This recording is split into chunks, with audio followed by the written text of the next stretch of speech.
Warning.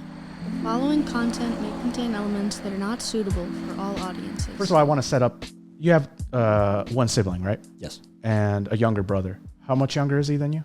4 years. 4 years younger. Okay. 24 right now. Okay. So growing up with him, how was your relationship with him?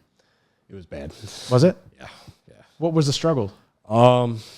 So we didn't know that he kind of had a form of autism up until his teenage years.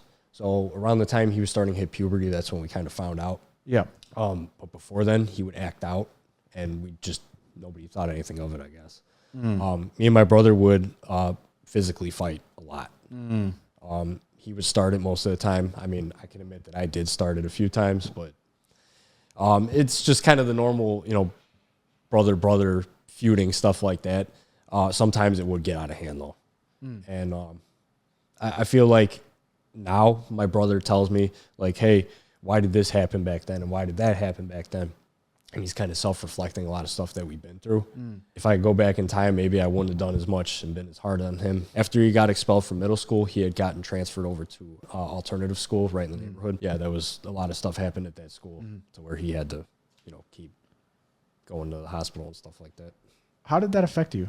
It was, I don't know. It was a bag of mixed emotions, let's say that. Because a lot of the time, my dad would take it out on me, saying that I would be triggering him. Oh, if I'm around, I can't live there. There was times where I had to sleep in my car a few times. Right, this was right after I graduated high school too. So my brother was about 14. I had to sleep in my car because I was getting kicked out because he didn't want me to keep fighting with him, and cops getting called and ambulance rides and all that stuff that came with it. So I felt like I was a victim in a sense, because like I just had to keep dealing with the after effects of his actions, and even if I didn't do anything. So I felt like it was kind of unfair to me, but it's what happens, How did your mom deal with it? It was pretty rough on her. My mom comes from a family that has a lot of mental problems. So like it was kind of, I think it was like rehashing old memories first. So every time something would happen with my brother, she'd take it pretty rough. Yeah. She'd be crying and stuff like that. So it was rough back then. What do you think, if you could find a lesson in that situation, do you think you learned something from that, like to apply to your life now? Yes, it's crazy because I used to be, I think as you can remember too, I was very, like you say, reserved, quiet. And, I feel like now after dealing with all that stuff, it's easier for me to talk to other people, especially if they do have mental problems and stuff like that, because I'm more understanding of, the stuff people go through and the stuff family members go through when that happens. That makes sense. So you're more you tune in to people a little bit more. Is that right? Yeah. It's I try to be like a relatable person to everybody I come in contact with in different ways, because like I have so many different life experiences and stuff like that. And I feel like that one is a major one because the people who go through the mental problems, well, for one, the people who go through the mental problems feel alone a lot of the time. But then also the family members of those people too, they don't have like a real outreach or people to speak to about this stuff a lot of the time too. So it's like I kind of go hand in hand on that because I understand things from both sides. And like I said, if I could go back in time, there'd be a lot of stuff I wouldn't do now. But it's just a part of life, I guess, part of growing up and stuff like that. Sure.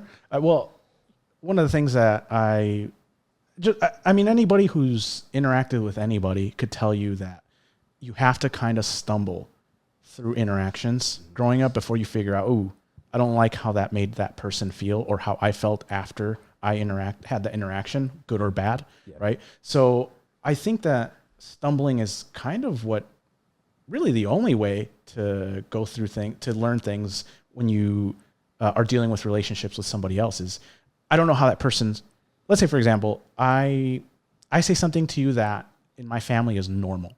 Like I ask you a question. I'll give you an example. Like I would consider my family a bit nosy sometimes. Yeah. Right. And if they're watching, they might not like that, but it's true. Sometimes we ask, someone in my family will ask a question about, hey, what happened to so-and-so or this friend you had, and maybe where you come from, we don't really talk about that stuff. Yep. Right. Like, let's say in your family, nobody really asks those questions. You just everyone just deals with their own stuff in private. Right. You might be upset by me asking you that question because that might feel intrusive. Right. Whereas in my family, everybody asks that all the time. And so they'll find another method of dealing with that that isn't triggering, but is maybe like a thing you can deflect easily. But somebody who doesn't get that question doesn't know how to deal with that. And maybe they haven't dealt with the emotions if they've had a bad experience. And so maybe you shut down and now you don't talk to me, but I'm thinking like, I just asked you a normal question. Yeah. And until we have that interaction where maybe you get upset and we don't talk anymore, or I notice that you become distant, where I'm like, oh, what happened? Right? That's stumbling through because I don't know. And you also maybe never knew how you would respond to that. So I guess what I'm getting to is you kind of have to go through a stumble with people throughout life because there's no roadmap to figure out how other people's minds work. Yeah, that is very true. I think like the older that I get, I'm noticing that every single person reacts differently, even if it's just slightly. Even if I find people who think like me, they'll still respond in different ways to certain situations. Where we might agree 80% of the time, maybe that other 20% is like, I wouldn't do it that way. Yeah. Does that make sense? Like I just think that's just how it is. And sometimes we don't do a good job of not shaming somebody for not doing it right the first time. Right. So with that being said, as you guys are growing up, how does the relationship evolve with your parents and with your brothers? How long did it take before you guys hit like a balance, so to speak? It was around, so my brother eventually stabled out on a certain medicine. He was doing good on it, but then he just didn't like the fact that he was on medicine in general. So he slowly weaned himself off of it. But the minute he got a job is when the real change I noticed happened. I felt like he feels like he's more like fitting into society as to before. I don't think he felt that way, especially with like being expelled from school and having to go to an alternative school and all that.